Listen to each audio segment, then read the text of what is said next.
Hello and welcome back. Today we are continuing our lecture series on the 19th century reform movement. And today we're going to be talking about the abolitionist movement or the anti-slavery movement. The reality is that Americans have been opposing slavery in the North since before the founding of America. And there have been clearly, obviously, pro-slavery factions primarily in the South throughout American history as well. But this idea of America as a whole embracing slavery just it is not accurate. The early religious movements. Like the Mennonites and the Quakers have been always been opposed to slavery. The northern economy just wasn't very conducive to slavery, and so although slavery was exported here by Europeans, really quickly the northern states recognized for economic and humanitarian reasons that slavery just wasn't a viable option in the North. Many of the founders, including guys like Jefferson, who owned slaves, believed that slavery was, eventually going to die out, and that morally the world would be better without slaves than with slaves. Now, today we view these guys as well, that they were clearly slave owners, and so they must have thought that slavery was morally acceptable, and many of them did.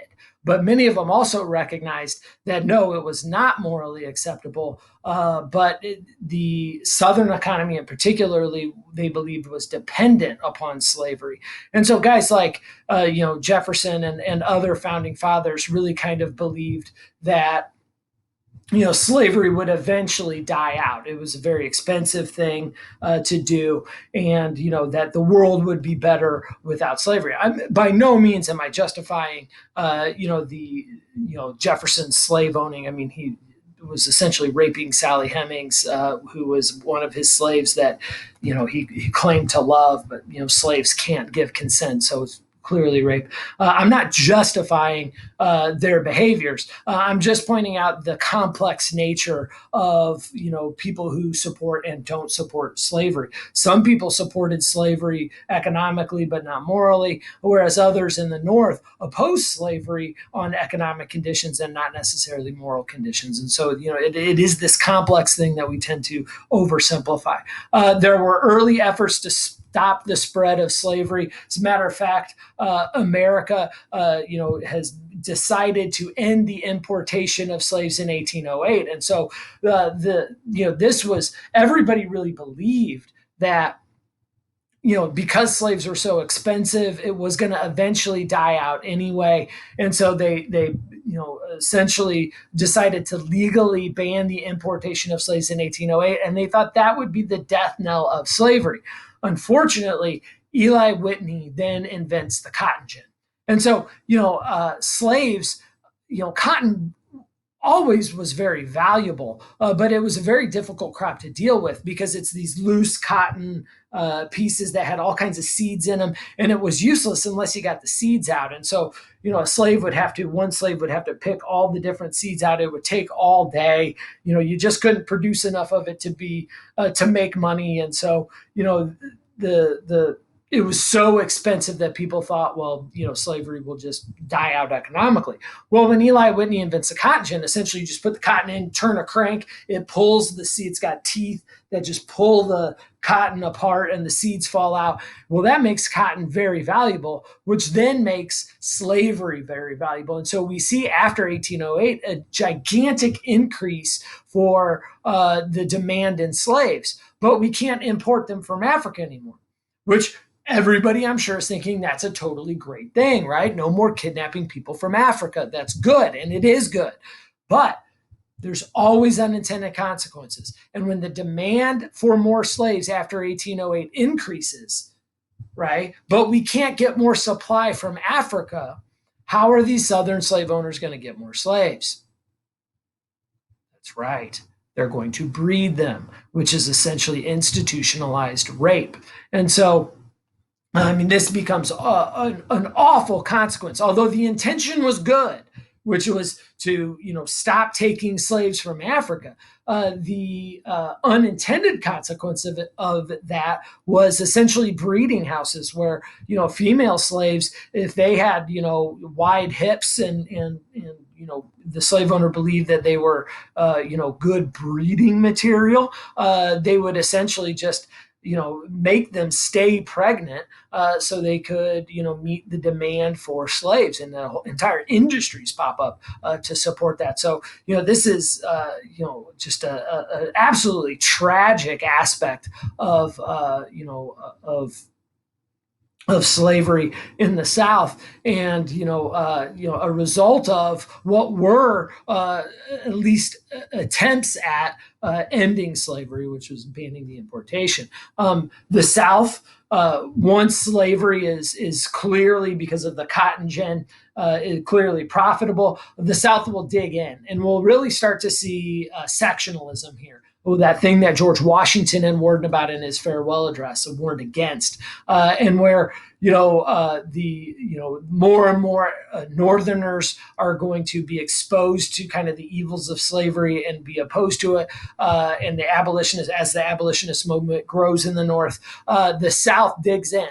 They'll start to make anti-slavery pamphlets illegal. They'll make it illegal to teach slaves how to read. Remember from previous lectures when we talked about Prosser's Rebellion, they want to make sure that, and after Prosser's Rebellion, there's really strict slave codes in the South. They don't want slaves to have hope that they could potentially escape to the North, that they have supporters there. So they make these anti-slavery pamphlets illegal, and also make sure that slaves can't read.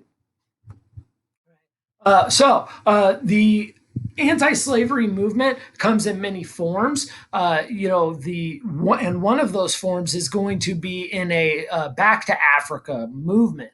And so and that's going to manifest itself in Liberia, the country of Liberia, which is a colonization of Africa, a colony in Africa created by free slaves. And what's interesting here is that this is done in conjunction with slave owners in the South. And so you might be asking yourself, why would slave owners support a back to Africa movement? Well, that's because, the reason it's hard for us to understand why slave owners would support a back to Africa movement is because we have a fundamental misunderstanding of slavery. You ask the average American, in the 1820s, 1840s, 1850s, you ask them about slaves, they'll probably tell you that, all black people were slaves, or all black people in the South were slaves. Well, that's not true. Right, there are black populations in the North, the Northeast in particular. There's lots of free African Americans working in the the sailing shipping industry.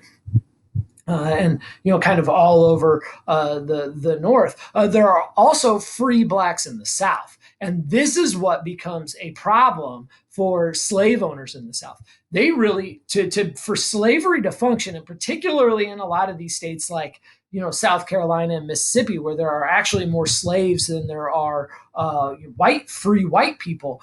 What For slavery to work, the slaves can't have hope. And we talked about that a little bit in Prosser's Rebellion, how they would punish rebellions by not just punishing the slaves in the rebellion, but the people that they love. The other thing is they can't allow these slaves to believe that they can ever possibly be free, because if they have hope for freedom, they might attempt to escape or start a rebellion. And so if a slave happens to see one of these free African Americans walking around in the South, right, that would give them hope. So these slave owners are going to help pay to take these free blacks and ship them back to Africa. Now, you might ask, well, why would a free black, whether they're free because they had bought their freedom, or because they're a slave owner, there are slave owners that on their deathbed set their slaves free, because they have developed relationships with those slaves, or just because for whatever reason.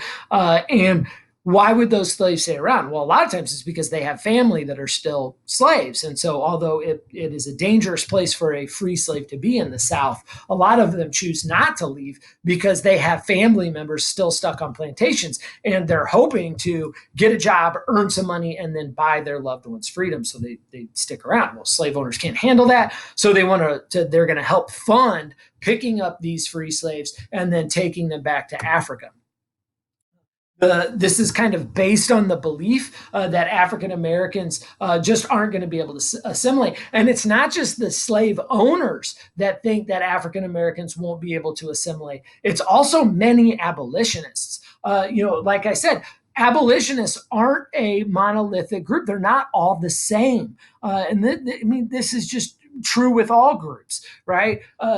As there are some abolitionists like William Lloyd Garrison, who we'll talk about later, who believes that Black people can assimilate, that white people and Black people are truly equal, and one day we'll get to a society where we treat each other as equals. There are other abolitionists that say slavery is evil, either for religious reasons or just for moral reasons, but they still believe that Black people aren't equal to white people. And so there are, differences here in opinions. And so some of these abolitionists say, hey, look, slavery is evil, but we still don't want these former slaves, around. Maybe it would be better for them because they're not going to be able to assimilate to head back to Africa. Now, this movement will not pick up. It will not take off. There will be some people that go back to Liberia, but it will be mostly a failed experience, a failed experiment and experience. We'll see in the 1920s where African Americans are going to start a Back to Africa movement with Marcus Garvey. Later, guys like Stokely Carmichael are going to promote a Back to Africa movement, but almost, these always fail. Almost all African Americans will reject this Back to Africa movement for a number of just obvious reasons.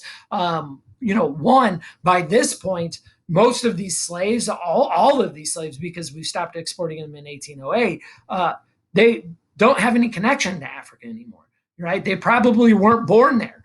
They were born in America. They don't speak the language. They don't practice the religion. They don't understand how to farm in that climate, right? And so if they're going to Africa, they have no idea how to survive in Africa. Plus, it operates on this assumption that all Black people are the same. And again, no groups are monolithic. Where all Black people aren't the same. The Black people in Africa don't have any connection besides these deep historic connections to the Black people in America. And so if you're a Black African and all of a sudden this Black African American shows up and says, hey, I'm here, where's my land, please share your resources with me, what do you think that Black African is going to say? They're going to say, I don't know you. What, I'm supposed to just give you some land because, we have this distant historical connection? They're going to say, no, that's crazy. I apologize. I have not figured out how to get those emails off. I apologize. So moving on. So these, these Back to Africa movements will in general fail. Most African Americans, the abbreviation there, AA, stands for African American, they're going to fail for a number of reasons. African Americans don't want to go because it's more difficult there. And two, it's the Black African population isn't necessarily just going to embrace them with open arms. I'm sure some will, right? But for the most part, it's why am I supposed to share my resources with you? Is it just because we have the same skin color and they're going to reject that idea? So now we're going to talk about several famous abolitionists. The first one we're going to talk about is William Lloyd Garrison, this guy right here. William Lloyd Garrison is a radical abolitionist. And what I mean by that is, your average abolitionist is just trying to end slavery. What William Lloyd Garrison says is, no, we can't just end slavery. He believes, because of the 3/5 compromise in the Constitution, that the Constitution is a slave owner's document.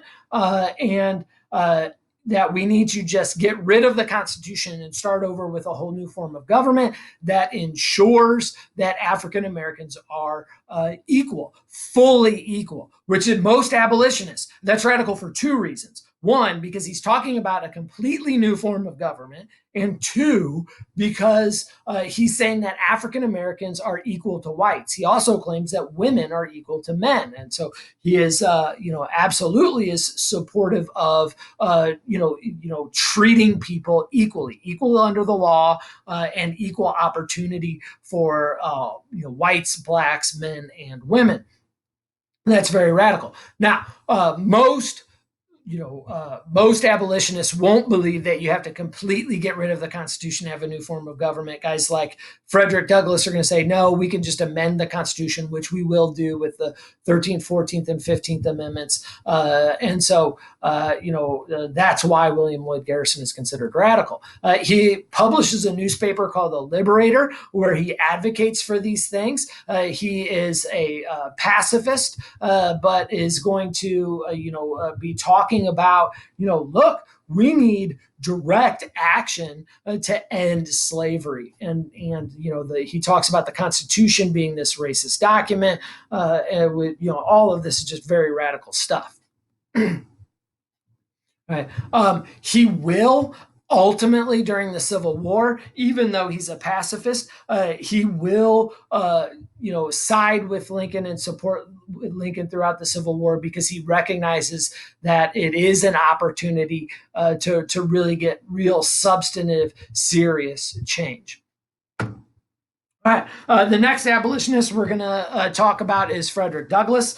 Frederick Douglass was born a slave somewhere around like 1818. They didn't keep good records of that. He learned to read. He was taught by other slaves, and has this really kind of incredible history. He becomes one of probably the most influential abolitionists because of the fact that he's able to escape the deep South. He actually tries to escape once as a young man and gets caught. He's sent to a slave breaker. So I'm going to move this here so you can see his face there, right? This Frederick Douglass. He is sent to a slave breaker where it's essentially somebody who tortures you to make sure you don't run away again. And he punches the guy in the face, which just shows you how tough he is, and eventually will run away a second time. He's going to dress up as a sailor, jump on a boat, and escape to the north. And the fact that he has essentially taught himself how to read, has educated himself, has escaped from the South. He's going to get a job in the North, and where he eventually will marry a white woman, right? So there's this interracial thing that goes on here, and again, more evidence that not all white people, particularly in the North, are pro-slavery or racist. And he is going to use his experience to speak very eloquently about conditions of being a slave. He's going to talk about being sent to a slave breaker. He's going to talk about the conditions that women suffer under their slave owners, and the sexual assaults and the things of that nature. And so it's those stories that he has as a freed slave that are really going to just set off alarm bells for the people in the North. And when people hear Frederick Douglass's stories, they're going to recognize how evil slavery is, and they're going to start to do something about that, whether that's donate money to abolitionist causes, to open up their homes to the Underground Railroad, because the Underground Railroad's not just in the South, it continues all the way to Canada through the North. And he's really going to help those causes. Now,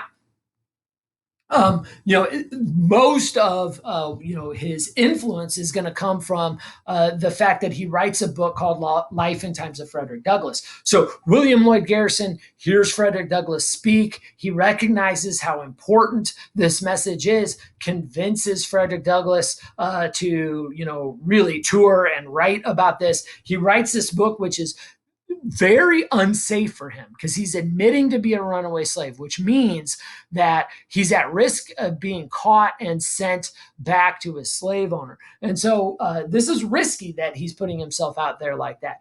He writes his book. The book becomes, one of the most important books ever written because, again, it exposes the evils of slavery to the average American. And in a democracy, that's how you get change to happen. And it really rallies a bunch of support. He's actually forced to flee to leave the country so he doesn't get captured again. But then he saves up enough money and he actually goes back and buys his freedom. And so, and really just kind of, how brave is that to be able to go back to your former slave owner and risk being captured again and any kind of punishment for that to buy his freedom. Now, Frederick Douglass and William Lloyd Garrison will have a falling out, mostly because William Lloyd Garrison wants the entire Constitution to be shredded and start over. Frederick Douglass doesn't believe that. Frederick Douglass believes that African Americans can work within the system to create a better life for themselves. He doesn't support the Back to Africa movement. He recognizes there's, if America makes good on its promise of, equality for all, the equality of opportunity and equality under the law, that African Americans have opportunities in great opportunities in America, and he believes in the promise of America, and he wants to work through the system to create that change. So, two kind of different views on abolitionists. The Frederick Douglass is actually going to be the first African American to be put on a presidential ballot. Clearly, he won't win. The first African American to win will be Barack Obama, but he's really kind of ahead in that time. He will support women's rights, although not perfectly, but he is going to be a supporter of women's rights as well. So it's not just men in the movement. This right here is Isabella Bumfree, or better known as Sojourner Truth.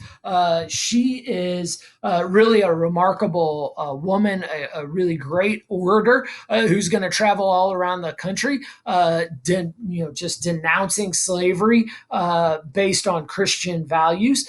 She is, kind of has this unique story.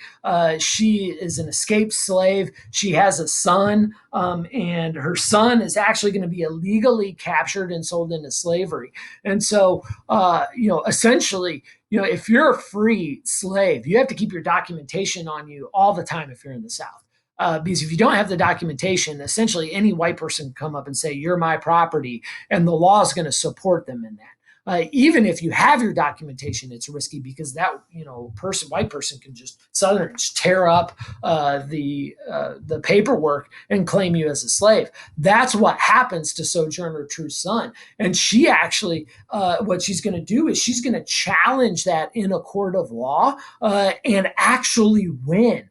That's amazing.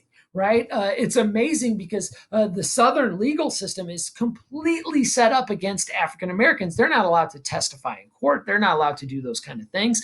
And she's able to go down and, with incredible bravery, challenge what happened to her son in a court system and win. I mean, that says a couple of things, I think, two very important things.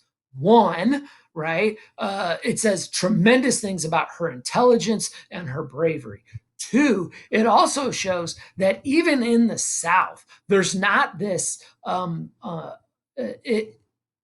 everybody's not on the same page in the South. There are people that are working within the system that are at least willing to listen to some reason, even though most aren't. Right. I mean, the average person in the South, even, poor whites who are economically being hurt by slavery, are going to support the slavery system. There are going to be some people, however, that don't. Sojourner Truth travels the country. She's going to tell stories about what it's like to be a slave, expose the evils of it. But more importantly, Frederick Douglass does that, probably better than anybody. But what Sojourner Truth is going to do is she's going to make the religious argument that being a Christian, you can't support slavery and be a true Christian, and that's going to ring true to quite a few people throughout America. very outspoken critic of slavery.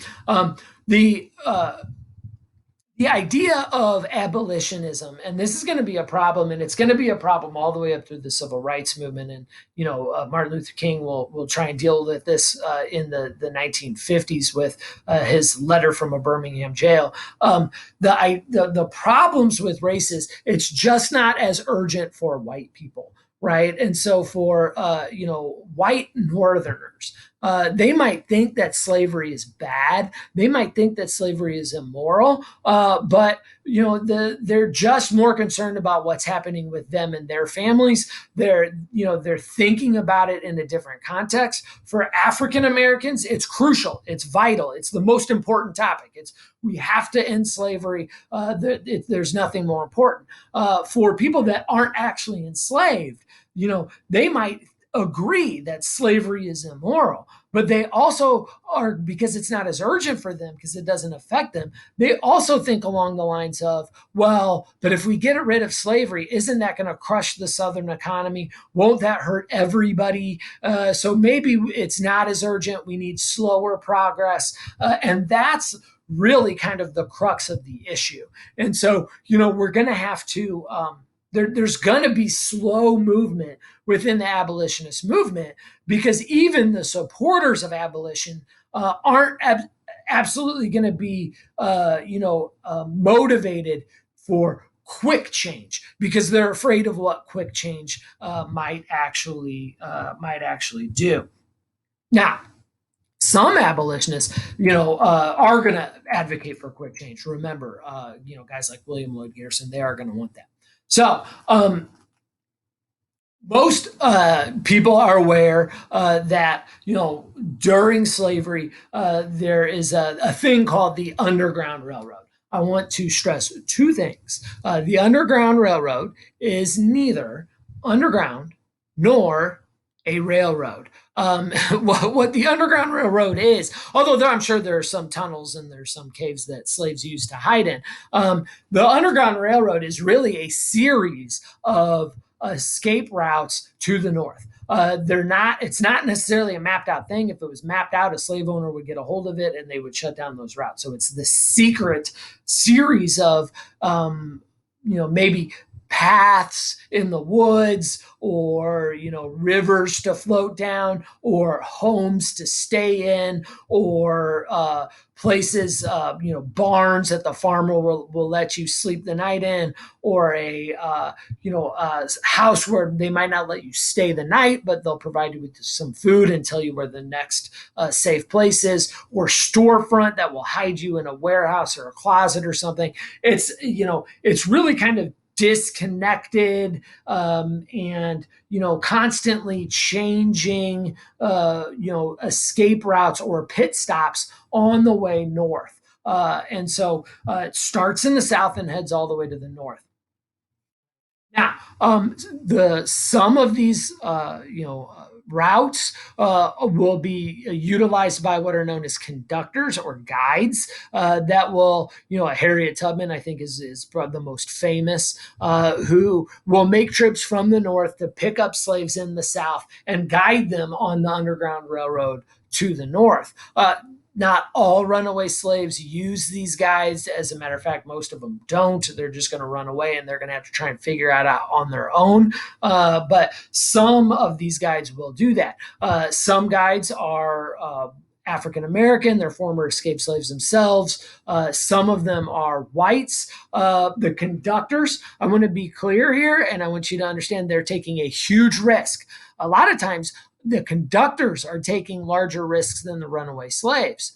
And now you might be thinking, well, how is that? Well, you got to think of it. Slave owners don't think of their slaves as people. They think of their slaves as economic investments. And so if you spent a large sum of money on a slave and they run away, you want to get them back, because you want to get them back to put them back to work. If you kill them, you lose your investment, right? But the conductors, you didn't buy the conductor.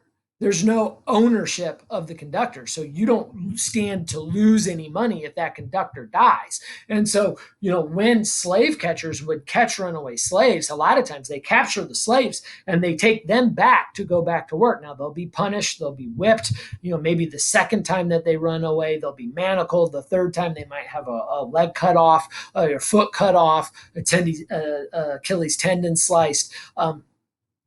That was generally not the first punishment, because if you did that, they wouldn't be able to work as much. Remember, you always got to keep in mind, slaves were economic investments. And so they were treated brutally. But, for the most part, slave owners would attempt to keep them alive to get their economic investment out of it. Conductors, on the other hand, you didn't invest in them. Killing them doesn't cost you anything. It actually helps you, because if you kill them, it makes other people afraid to become conductors.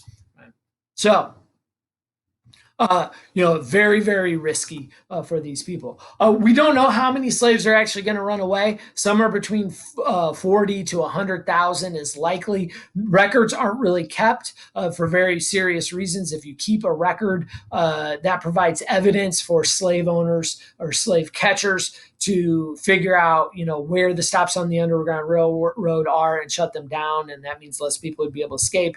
And if you kept a list of names of runaway slaves, those slave catchers could then find those people in the North and bring them back down. And so we can only really guess how many slaves run away. I think, the 40 to 100,000 is probably a good indication of how many slaves are actually going to run away.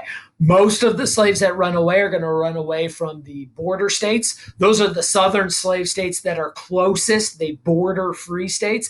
That makes sense. If you're, living in one of those border states, you can, maybe, run, a few miles, maybe 50, 60 miles, all you have to run to get into the North and have your freedom. If you're living in Missouri, which is a slave state, if you could just, run away and build a raft to get across the Mississippi, you get to Illinois, you're free. So it's less risky to run. If you're living in, Georgia or Alabama or Mississippi, you've got to run through the entire South, where if you get seen as a black person, people are going to immediately be suspicious and question you. And so it's much, much, much more difficult to run away if you're in the deep South. Harriet Tubman, who gets known as Black Moses, is probably the most famous of all the Underground Railroad conductors. She's going to make multiple trips down south. She's going to get all kinds of people out. She's brutal to be able to help escape these Souths. Essentially, she's going to tell these runaway slaves, if you run with me, you cannot quit. You cannot go back because you'll put everybody else, the entire system, in danger. And she essentially tells them, if you run, I'll shoot you. She's going to chloroform children to make sure that they're not crying. I mean, she's going to take, that real serious but she does that to get them to freedom. And that's why she ends up being so effective. And she really becomes this symbol of hope for African Americans. And that's why the South is going to put a massive price on her head to try and capture her, and have her killed, because she's giving too much hope to African Americans. She's incredibly brave, incredibly brave woman. Now, eventually, to shut down the Underground Railroad, we're going to see the passage of fugitive slave laws. We'll talk about this a little bit more when we talk about like the road to the Civil War. But the South is going to be very upset about this. They're going to feel like the North is sending down abolitionists, and they if not done systematically, Northerners are coming down to help slaves escape to the North. And they think that even if Northerners aren't sending down conductors to help runaway slaves escape, they're at least, once the runaway slaves get to the North, they're hiding these runaway slaves from slave catchers. And in places like Philadelphia, that has a large Quaker population, they really truly are. There's other places too, but Philadelphia's a good example. We talked earlier in a previous lecture about Oberlin College being used to hide runaway slaves from slave catchers. And so the South is upset about that. And what they're going to do is they're going to use their political clout in Congress to pass a series of fugitive slave laws that essentially are going to say that Northerners are required to return runaway slaves to the South. This is going to, one, it's going to upset Northerners. So, like, don't make me support your slavery. Like, you don't have the right to make me be your slave catcher. And so it's really going to like make a lot of northern people that are not even abolitionists very upset that the South is forcing them to help support slavery. But it's going to be even more devastating for free black populations in the North. It essentially means Southern slave catchers can come up north and grab former slaves and even some people that aren't former slaves and bring them down to the South and put them in chains. And so it means that you're no longer safe in the northern states. And so we'll see quite a few African Americans escape into Canada where they'll actually be free. And so there'll be this like mass exodus of African Americans into Canada. Now, after the Civil War, many of them will come back to the United States. And that's just, that's just because there's better economic opportunities for African Americans in the United States than they'll find elsewhere. African Americans back then really found they're used to, and their skill set for farming, which is most of what the African Americans, former slaves, are farmers, is more suitable to warmer climates than colder climates. So they come back for that reason, and just so you're not going to see huge numbers of African Americans stay in Canada. Now, there is opposition to the abolitionist movement. There are Northerners that did oppose it, even though abolition is very strong in the North. They oppose it for economic reasons. They thought it might harm trade. We talked about that a little bit earlier. There were some that opposed it because, although they believed slavery was evil, they didn't want African Americans in their own communities and opposed abolition for that reason. And there were some that just thought, oh my gosh, well, what do we do? There's, by this point, there's, close to 4 million, slaves in the South, and there's logistic problems. Well, what happens if we free all those people tomorrow? They don't have an education, they don't have any wealth, right? They don't own their own home, they don't have any savings, they don't have any family that can help support them. How are we going to take care of them? And there's those logistic questions that some of these people that oppose abolition will bring up. All right, so we're going to see that there's also abolitionists like Elijah Lovejoy from here in Illinois, who's a newspaper in Alton, that are going to, really, support the abolitionist movement. Elijah Lovejoy really started his career in St. Louis. He's going to be run out of St. Louis because it is a slave state. He will bring his newspaper across to Alton, where he's going to publish an abolitionist paper in Southern Illinois and then send it over into St. Louis. Well, in Southern Illinois, there are many people that have family connections to St. Louis, the slave state of Missouri, and St. Louis. And so even though Illinois is a free state, there are many pro-slavery people in the Alton region. And because of that, they're upset with Elijah Lovejoy. And so several times a mob will form, they will kick down his door and throw his printing press into the river. Well, eventually Elijah Lovejoy and other abolitionists are going to decide, look, we know they're coming for our press, and they try to defend the press. When that happens, the mob will essentially, destroy the press anyway and kill Elijah Lovejoy. And so, our very own local Southern Illinois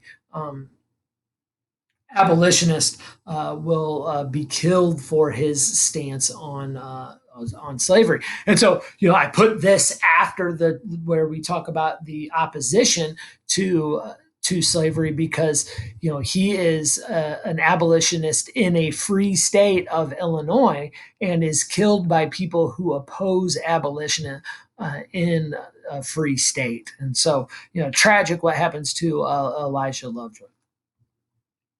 Now, the last thing we're going to talk about as we talk about abolition in the 19th century reform movement, we'll continue to talk about it clearly as we talk about, the antebellum South and the buildup to the Civil War. So we'll continue this in future lectures. But for today, the last thing we're going to talk about is Nat Turner's Rebellion. Nat Turner is a slave who is going to lead a rebellion in the South.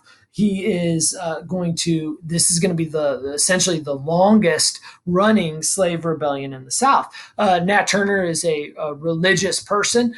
He is deeply religious. He believes that God opposes slavery and that he is chosen by God to help end slavery. And so one night there is an eclipse.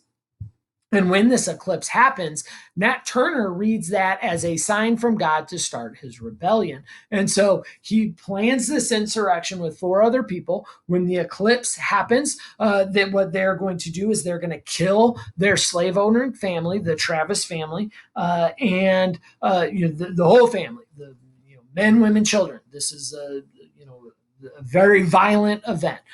He kills them and takes the guns and weapons in the Travis family home, and then heads to the neighboring plantation where he will continue that process. And what he thinks he's going to do is just move from plantation to plantation, kill the masters, and then the slaves will all rise up together and eventually overthrow slavery in the South.